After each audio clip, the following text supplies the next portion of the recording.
Did it start that violent? It has always been violent, Jason. Yeah. Even the beginnings. In 1989, before Chavez came to power, Fidel Castro went to Venezuela, and Fidel Castro from Cuba. Now, Cuba and Venezuela, Cuba is very much the culprit of, or the one of the origins of all this. No, Cuba, as you know, is a communist socialist regime, and have been for many years. And they always wanted to.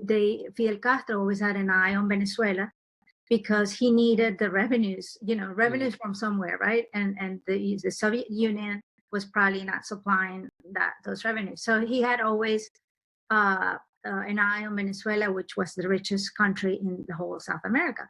Okay. So in 1989, he came, Carlos Andrés Pérez invited him to his inaugural ceremony. And apparently, Fidel Castro brought with him a bunch of, everything needed for a national riot. In 1989, in February, soon after that ceremony, the whole nation, the whole country, it started like at the same time, riots in several.